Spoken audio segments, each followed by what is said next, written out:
Κάθε Αύγουστο πλησιάζουν τις ακτές που ψαρεύω τα γοφάρια. Αυτό το απόγευμα η συγκέντρωση του ψηλού δεν μπορεί να ήταν τίποτε άλλο παρά ένα μεγάλο κοπάδι γοφάρια που καθόταν στα βαθιά. Μαγιάτικα και συναγρίδες ο τόπος δεν έχει.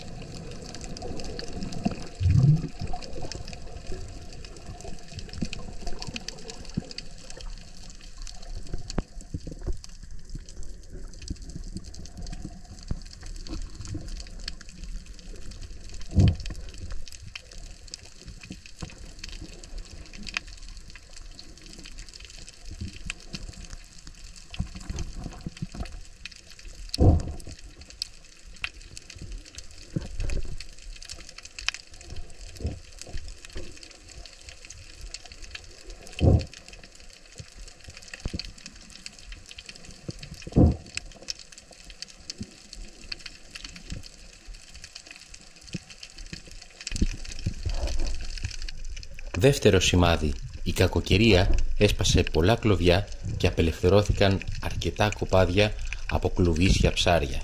Αυτά πάντα καλούν τα γοφάρια πιο κοντά στις ακτές.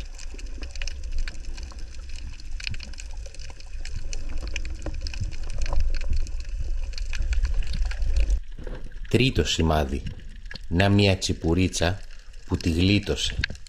Θα έχει τρελές ιστορίες να λέει στις φίλες της. Τέταρτο σημάδι. Οι κέφαλοι. Όταν προς τα τέλη Αυγούστου πλησιάζουν τις ακτές, μεγάλοι κέφαλοι, πάρα πολύ πεινασμένοι που τρώνε ό,τι βρουν μπροστά τους, όπως φύκια από την ακτογραμμή, είναι σημάδι ότι αρχίζει να συντελείται η πρώτη αλλαγή που επίσης φέρνει κοντά και τα γοφάρια.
Πολλές φορές λοιπόν που το ψηλό ήταν πατημένα στα βράχια και νόμιζα ότι θα περάσει το γοφάρι, δεν έριξα στους αγαπημένους μου σαργούς.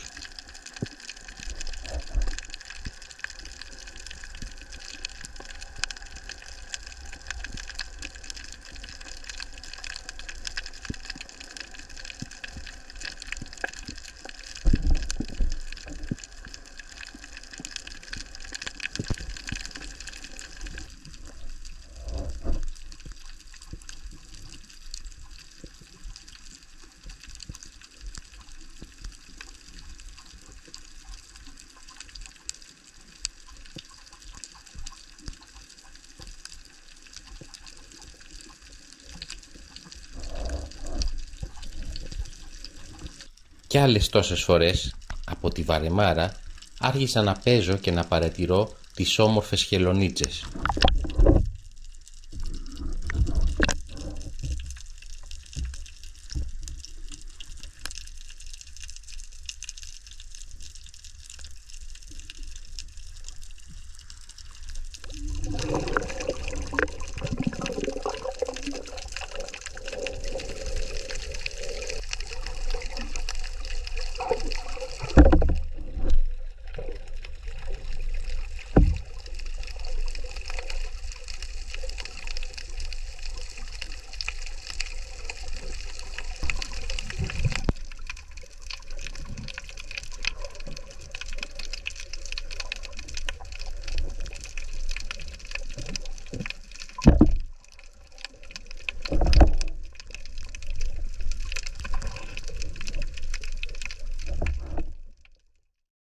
ώσπου τελικά έπιασα ένα ψάρι, όμως δεν μπόρεσα να το φιλμάρω.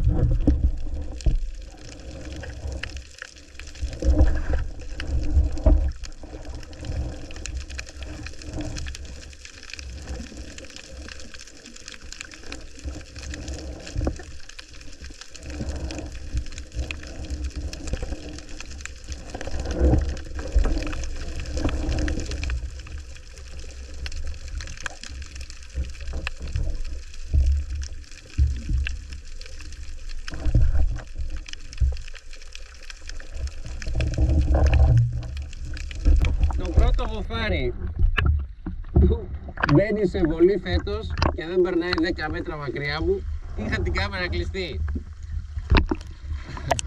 Αλλά δεν πειράζει, αυτά είναι απρόβλεπτα. Ήμουνα σε μια γωνιά, καθόμουνα και επί 10 λεπτά δεν μπορούσα να έχω την κάμερα ανοιχτή, είναι αδύνατο. Και το ψάρι ήρθε από πίσω, εντελώς κολλητά με το κεφάλι μου, δεν κουνήθηκα, έτσι πέρασε μπροστά από τη βέργα και το ρίξα. Αυτό ήταν όλο και όλο.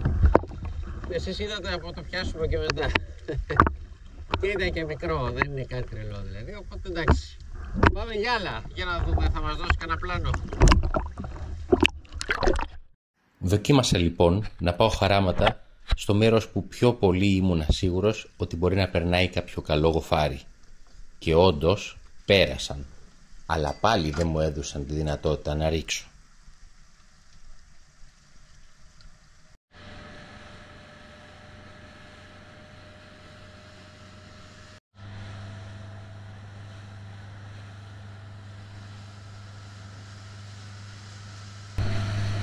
Πάω πάλι για γοφάρια. Σαρονικό, παίζει να είναι η τελευταία φορά. Την προηγούμενη έπιασα, αλλά δεν κατάφερα να το κινηματογραφήσω. Μπήκε μόνο του μπροστά, γεια σας. Τώρα ξύπνησα χαράματα. Όχι επειδή θέλω, αλλά επειδή θα βάλει ένα πολύ δυνατό αέρα στις 11-12. Και έχω τώρα 2-3 ώρες, μετά γεια σας. Για να δούμε.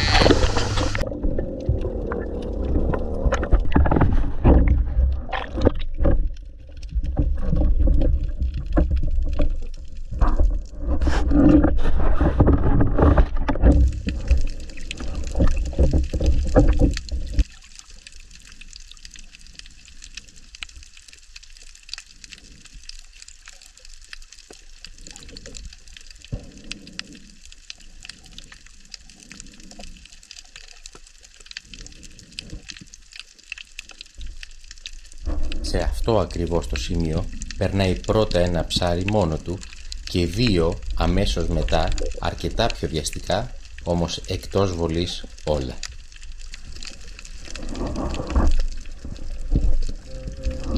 Δεν πειράζει, ας πιάσω σαργούς, τουλάχιστον να γυρίσουμε με φαγάκι στο σπίτι.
Έγινε το εξής φέτος. Έψαξα να βρω τα γοφάρια στην περιοχή μου στο Σαρονικό πολλές φορές.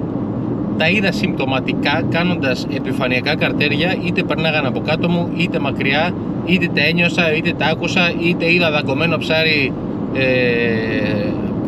ξέφυγε και ήταν σαν ζόμπι. Σίγουρα θα έχει να λέει μια τρομερή ιστορία στους φίλους του από όταν ξέφυγε από το γοφάρι. Τα είδα τα γοφάρια, πολύ λίγα σε σχέση με άλλες χρονιές.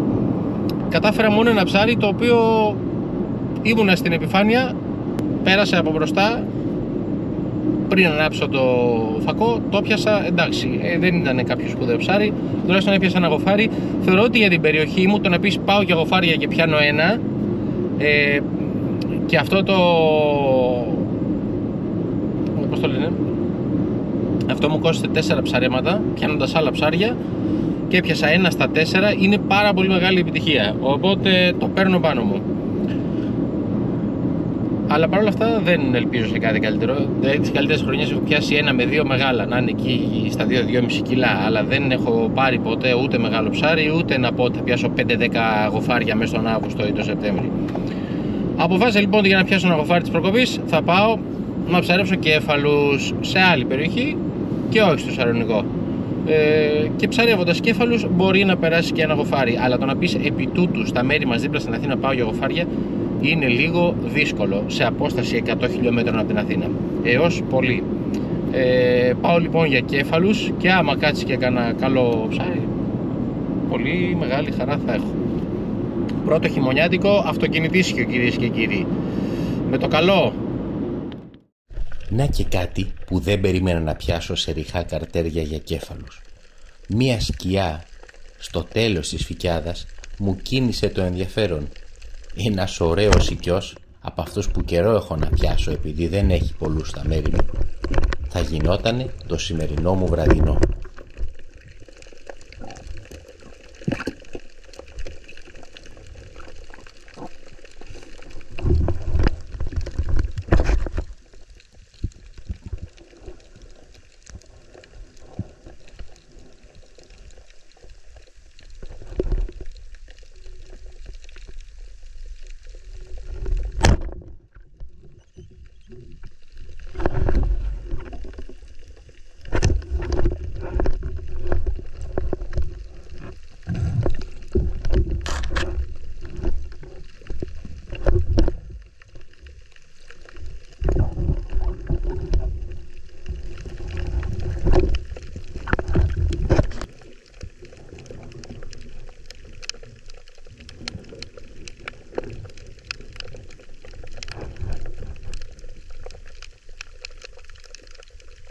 Και να που είχα δίκιο. Μαζί με τους κεφάλους περνάει ένα ωραίο γοφάρι, επίσης βιαστικό και επίσης μακριά. Κάτι μου λέει ότι φέτος δεν ήμουνα στην πορεία τους.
6 το απόγευμα τελειώνω το ψάρεμα.